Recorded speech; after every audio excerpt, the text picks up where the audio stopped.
From Augusta Regional Airport. The Live 5 for 6 Skyview Network, sponsored by Terry Lambert Hyundai. A lovely forecast for Valentine's Day. I'll let you know what to expect coming up in your 5 for 6 forecast. And so I know this is a tough time, and I know that there's some more healing that needs to be done, and I know that people have suffered. But I know if there's any town that can get through it, it's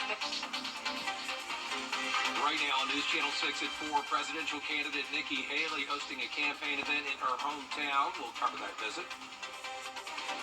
Plus, we'll hear from the man who recently discovered human remains in Augusta. The pathway to identification explained. And the school board picking its next superintendent as News Channel 6 at 4 starts now. Live from Television Park, this is WJBF News Channel 6 at 4. Good afternoon, everybody. I'm Brad Means. And I'm Jenny Montgomery. Thank you so much for joining us. Coverage you can count on begins with former South Carolina governor and Republican presidential candidate Nikki Haley coming back to her hometown of Bamberg, South Carolina, on a bus tour around the state. News Channel 6's Graham Lee was there. This is the first time that Haley's been here since a tornado hit back on January 9th. She says it was a very special day for her, coming back to the place she calls home. There were close to 100 people at Bamberg Veterans Park cheering her on.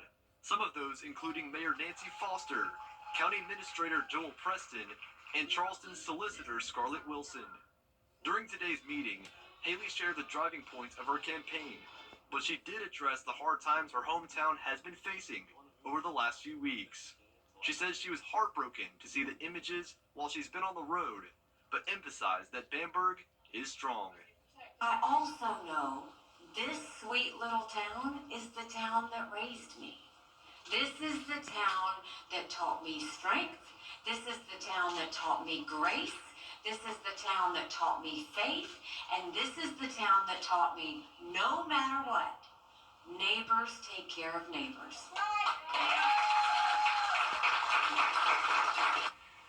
The former South Carolina governor also making stops in Bluffton and Summerville as her journey to become the next president continues. In Bamberg, Graham Lee, WJBF, News Channel 6.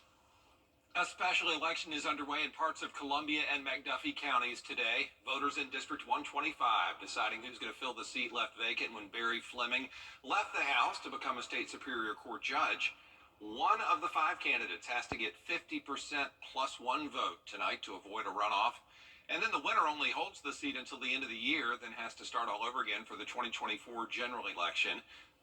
We're trying to fill a House race, and while our national politics seem to dominate a lot of the narrative, it's the local issues that really drive our day-to-day.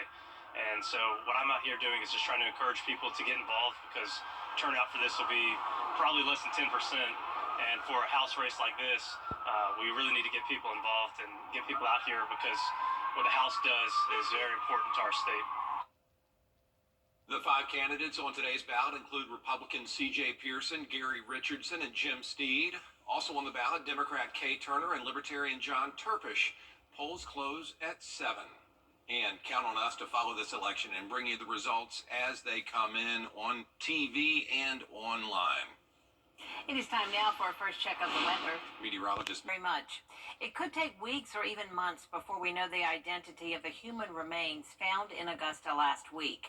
But the man who made the discovery is speaking out. Nathaniel Lee Barton says he was surveying land for Chevron when he expanded his search through a wooded area and found a human skull. He says he hoped it was something else. Richmond County Coroner Mark Bowen tells us other remains were found in the same area. He sent all the bones to the GBI Crime Lab Monday. Barton says he's looking forward to learning the identity.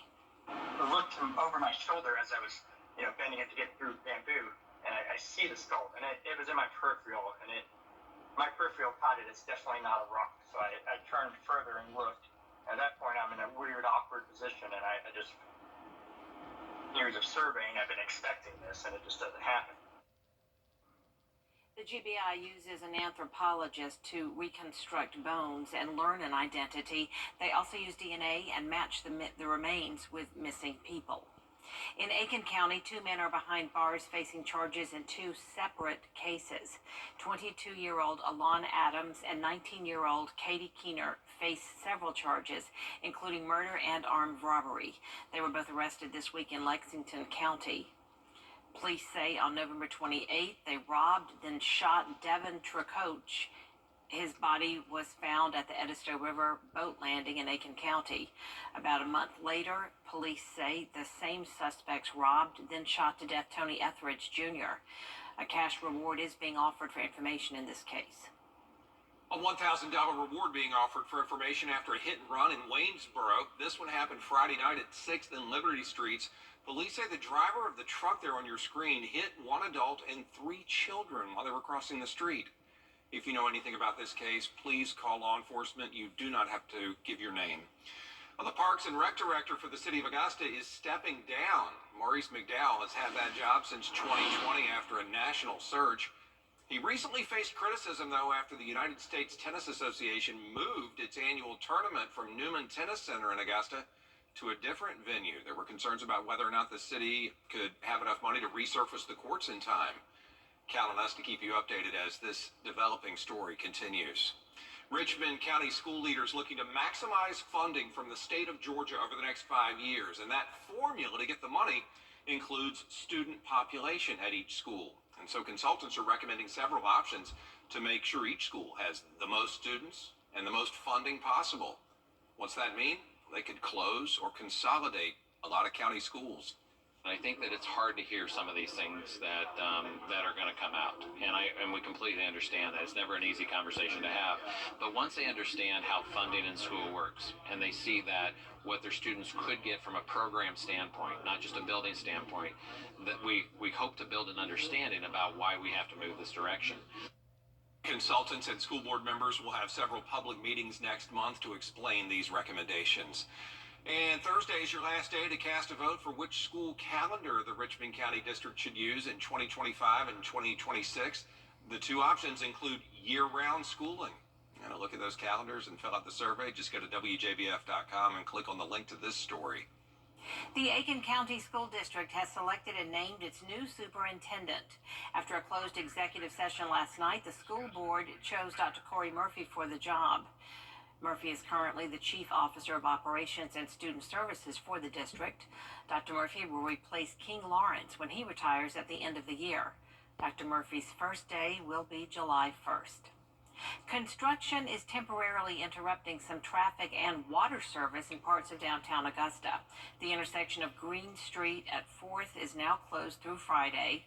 Traffic detour signs are in place. And then tomorrow from 8 a.m. until 5 p.m. there won't be any water for customers on 4th Street from Ellis to Watkins. Additional troops from the National Guard are being deployed to... Look out. Is fasting really healthy for you? We'll hear from a registered dietitian after the break. And we're tracking our next weather maker after the next few days of dry weather. We're talking about wet weather once again for the weekend. I'll have details in your 5 to 6 forecast. A beloved Fasting continues to grow in popularity. If you're unfamiliar with the diet, it's a pretty simple concept. And there are several ways you can go about it, as Aaron Morgan reports. Time-restricted eating is probably the most popular type of fasting. This is keeping your calorie intake to just one window during the day. So most people who do this try and do it within an 8-hour window. So they only allow themselves to eat within 8 hours. Periodic fasting is when people kind of look at the week as a whole and they choose one or multiple days to either not consume any calories or consume a very low calorie diet that day, like 500 calories. But are these approaches actually healthy for you? Supan says those who follow time-restricted eating may feel less hungry throughout the day, but neither promise guaranteed health benefits. Although intermittent fasting can potentially reduce insulin resistance, research on the overall health benefits has been mixed.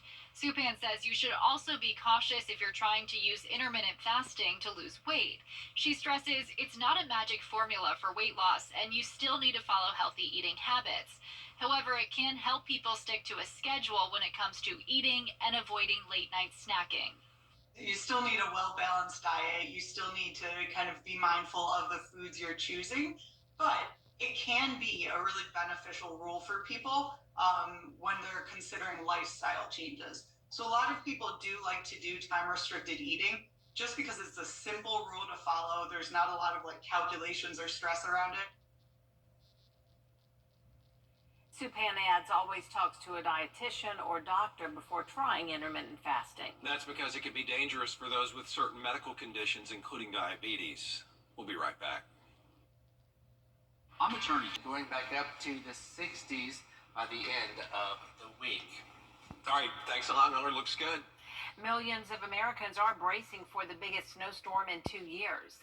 Tomorrow from Kentucky to the northeast, up to a foot of snow is expected in some parts, along with the possibility of coastal flooding. And bad news out there. More than 1,000 flights already canceled.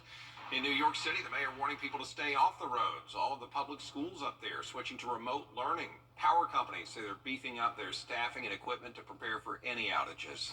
46 million people are under winter alerts. Andrew Dimbert reports. Long gone are the days of just a snow day and everybody just has off. We expect for them to be fully engaged. What do you think about not going to school tomorrow and learning from home? Bad, because I want to learn at school. I don't really want to go to school tomorrow. It's like a Tuesday, and I'm not really a fan of Tuesdays. Coastal flooding, another concern. South of Boston is bracing for the highest tide in 6 years. Sometimes we have the tide and the wind, sometimes we have the snow. This one we're getting all of them, so I think people need to take it a little more seriously. This season, it's been a bizarre winter of weather extremes from coast to coast. In Pennsylvania's Pocono Mountains, the annual ice harvest had to be canceled recently. It was too warm. In Minneapolis, there's currently no snow on the ground. Warm temperatures last week smashed a record. Wisconsin even saw a February tornado for the first time on record. And in Michigan yesterday, it was so windy, one gust sent this small plane cartwheeling into the trees. The pilot not injured. Meanwhile, on the West Coast, this is the aftermath of the recent historic rainfall that triggered landslides. Homes are now in danger of toppling off this cliff in Orange County. Andrew Dimbert, ABC News, New York. Coming up, she's visited all but 2 U.S. states. Quite a traveler indeed, but that's not all. Meet the woman who proves nothing is impossible. Next. BrandSmart USA $9.99. Only at BrandSmart USA. A woman reaches her goal of visiting every country in the world. Louisa Yu is 79 years old, and in November she visited Serbia, making it the 193rd country she has visited. Grew up in the Philippines, came to St. Louis in the 60s as an exchange student, then moved down to Miami. Yu was inspired to travel by the movies she watched as a kid, mostly American Westerns. She worked 2 to 3 jobs at a time to save up money for all of her trips. What a fun life. Yeah, Lots that's amazing, isn't it? miles, I'm sure, built up on her card. Way to go. Wow. There is a lot more coverage you can count on coming up at 4:30. Including the Senate passing a huge aid package for Israel and Ukraine.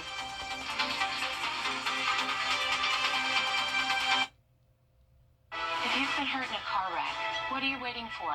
Call George Sink Injury Lawyers at all nines now. The sooner you call, the sooner they can help. George Sink Injury Lawyers has the experience to help you get your money faster. If you've been hurt in a car wreck, call all nines. If advanced lung cancer